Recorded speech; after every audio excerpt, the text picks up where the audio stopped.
Hey guys, this afternoon we are going to be taking a look at the Helms Deep Legolas. If you saw my unboxing, then you already know what to expect, but we're just going to go over things in a little bit more detail. Alright, so first of all, we do have a wonderful image there of Orlando Bloom as Legolas. Lord of the Rings Legolas. It tells us that it is the Helms Deep version from the Two Towers. Slight little ding on the box there, which is a little unfortunate. And then Legolas, Battle of Helm's Deep on this side. I like the Elvish runes going around the box. And then the inside's nothing really too special either. And the back of the box is just those credits. Alright, so I am going to do the standard items first. And then we'll go over the luxury and what that looks like. Okay, so we do get a bow, which is very nicely detailed. It does look wooden. I'm not 100% sure if the white string is accurate. This is the bow he had in Two Towers, and of course Helm's Deep. And of course, it being night, it's quite hard to see. So, and it's been a while since I've watched it anyway. But you can see that it does really look wooden and old. Which is really quite cool. Those really awesome paint apps, which we love. Now, a couple of little disappointments. Normally Asmus do die-cast weapons. These daggers are not die-cast. You can see they are painted very nicely, and the engravings are awesome, but no die-cast. Whether or not it was too hard to do such a small weapon in die-cast, but they've done Sting in die-cast a few times, so I don't really think that that's an excuse. Yeah, like I know Asmus are copying a fair bit at the moment. I have not ordered that particular figure. I have the sideshow version of that particular figure, so I was by no means ever going to buy a second one. I only bought this, which you will see in a moment, because the head sculpt looked outstanding. In the bottom tray, you do get 10 arrows. Now, a couple of them may look a little wonky and might not be overly straight, but the paint is there, very nicely done, and can see that there are some bit of nice detailing on the quills there as well, on the feathers. But yeah, you also do get two handles. Now these slot into the back of the figure to make it look like the daggers are sheathed. Again, they've got that really nice engraving. They get two of those that are identical. But yeah, like I said, why it wasn't die-cast, I'm not 100% sure. And Asmus really are good at doing die-cast weapons, as you'd have seen in my Devil May Cry review. Now I'm just going to show this. This is the strap that goes with the scabbard. You do have to tie it yourself. The instructions show you how to do it. Again, looks really quite nice. I've always been too scared to tie them up because they are a bit fragile. Now, this is a sword from the Helm's Deep Armory, which unfortunately, again, suffers from not being die-cast. The hilt, you can see, is amazingly detailed and looks phenomenal. And then you have this kind of, I suppose, cheap-looking silver, which is something that I really don't say often. Yeah, normally I'm quite impressed, and I mean, it is a very nice looking sword, but it is a huge shame that that is not die-cast. There is what it is. We also do get a variety of hands. Now we do get the drawback hand, which we've seen with characters like Hawkeye and stuff before. You also do get this hand here, which could possibly be for holding an arrow, same purpose, not 100% sure. You do get a right and left fist.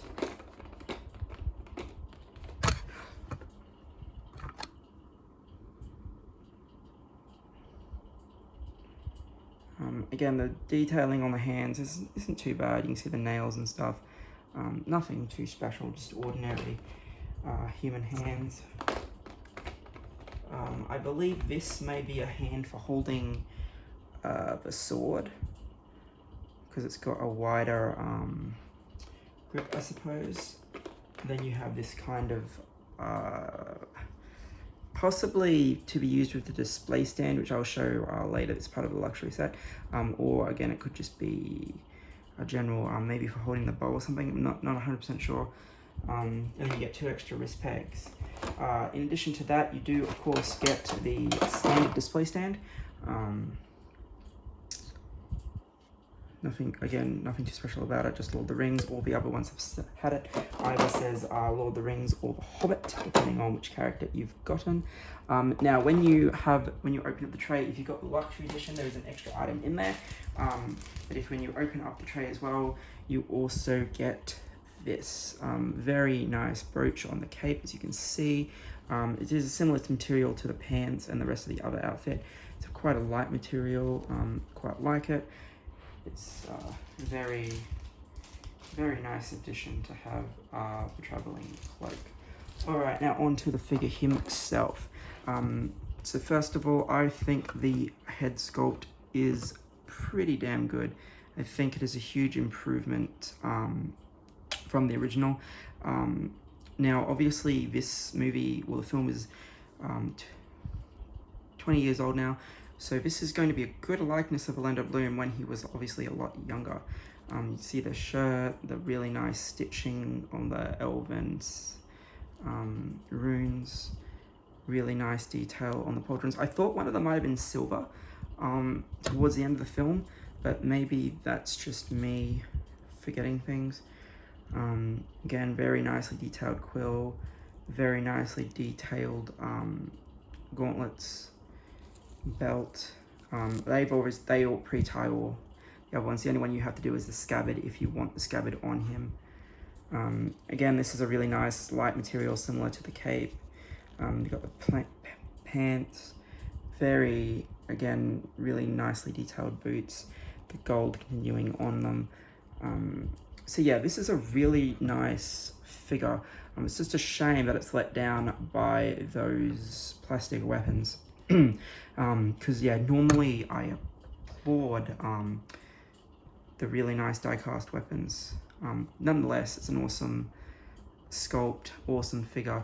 Now, they do mixed media with the sculpts now, especially with the elves, so you get this really nicely painted application for the hair, and you got the rooted at the back, which I think works well. The instructions say that you can bring it down to match what we see in the front of the box, and the instructions show you how to do that, which is really nice. They also say you might want to comb it. Now, that is that. Now, I forgot to check the price on Pop Culture to see what it is actually going for, but that is the standard. If you got the luxury edition, like I did, you get this huge shipper that says exclusive edition, Battle of Helms Deep, and then it's got all these foam trays in it. So the first item you get, which is in the bottom of the box, is this lamp. Now the instructions tell you that this is removable, but I think they must have changed their mind. I'm not going to try it, but again, it's very nicely detailed, very nicely painted, and it is made out of like a polystone, which is really quite impressive. Now there is a ladder and a stand. I'm just going to show you what it looks like as a whole first. So you can see it looks quite nice, and I'm just going to stand Legolas up so you can see that it is quite a tall piece. It is solid stone, and you can see that it is a fair bit taller than Legolas when assembled. Now it does have the stairs, which he started to step down and then slid down to reach his allies that were in trouble. Now this chain isn't actually on the instruction booklet at all, but you do actually have to assemble them. These just pull off the ladder like so, and they are magnetic. It's, yeah, stone with magnets, which is quite nice. and then I'll show you how it all detaches. Now the instructions, again, they must have had a revision in the figure before, they must have had a revision after the instructions were printed, because the instructions tell you that it has to peg in. Now it does peg in as such, but it uses magnets, not actual pegs.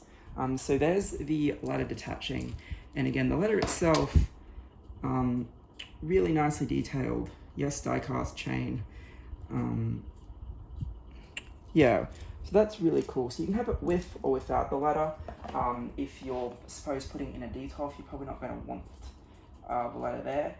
It was a little bit fiddly to get in, but once you slide it in, there it goes.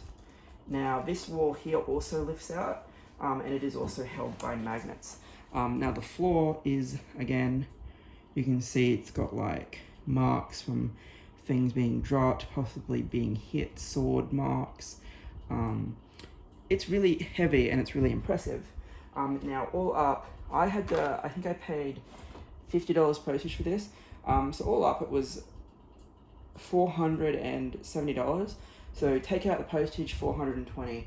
Normally you would get free postage from Asmus, but as postage is suspended, you do have to pay the EMS if you want your figures shipped out quickly. And of course we do, so it's fine. So you can see the slots where the ladder goes in. Now, again, this is the luxury set if you order it from Asmus. I think having this display stand is much better value than just having the standard figure, which is why I got it in the first place. You can also put it with the Aragon, which I think comes with the top section. By no means do the display stands connect together or anything, but they just have a different section of a Helms Deep wall, and I really like that. I missed out on the Aragon. Now, but on the Asmus website, they are currently doing a reissue of Dante and a reissue of Nero. So maybe they'll do a reissue of Aragon as well. Who knows? Yeah. Now, as far as people have been saying that Asmus aren't checking their emails, I have not experienced that, and I've got no idea what they're talking about. I did have a very minor issue when getting this figure sent out. Well, originally I thought it may be a big issue, but it just turned out to be very minor. Basically what happened was I ordered it, and I bought Virgil shipped out. I saw they still had this in stock. I looked at a couple of photos I'd seen around the place, and I thought, yeah, okay, this fig does actually look pretty good. I'm going to pick it up, see how it is. Now, when they got my order, they thought that it was just an order from the old website they'd forgotten. So they just shipped it out. They didn't actually inform me that they had shipped it out. And so I was sitting there going, okay, why is this item not being dispatched? I did email them about it. Initially, I didn't get a response, but after, because I'd also asked them a question about the Virgil as well, actually. Because I found out that, again, because the mail is so chaotic, they only have one mailing day now, which is a Wednesday. So if your item doesn't get shipped out before a Wednesday, you've got to wait another week before it ships out, which again, can be a little painful, but it's just, we've got the stuff we've got to put up with at the moment. And I was like, oh yeah, that's cool, all right, I'll get my Virgil. And I did. But after I'd gotten Virgil, this item still hadn't updated, so I contacted them again. Initially, someone looked at my message that I sent through the Facebook help and didn't reply. But again, to them, they went, nah, this has been sent out. I can't actually do this. So I emailed them a second time, and they said, oh, sorry, it's an order from the old website. It's been sent, and then they actually provided me with the tracking, and then 2 days later, here he was. And I said, I told them, no, actually, it was a brand new order. They looked and went, oh, we apologize, and then it updated on the website. So all that's fixed, Legolas is here, all is good. So yeah, the communication, probably 1 to 2 days maybe. By no means are they ignoring people. Maybe they have a lot of emails to go through, I don't know. But it's just something that I thought I'd touch on. overall, another excellent release from Asmus. So I have a whole chunk of the Lord of the Rings line, pretty much everything except the Mouth of Sauron. I will probably pick him up next fortnight, actually, if he's still there. And then I'm going to order myself the new Nazgul. I haven't pre-ordered the Bilbo yet. Still thinking about that one because I've got the young Bilbo, so I don't know. If I get the old Bilbo, hopefully it turns out pretty good. And I've had Gollum on order for ages. He should be the next one released, actually. So yeah, and then I got Virgil as well. So yeah, thanks for checking out this review, guys. Hopefully you enjoyed looking at the figure as much as I enjoyed taking him out and getting everything sorted for the video.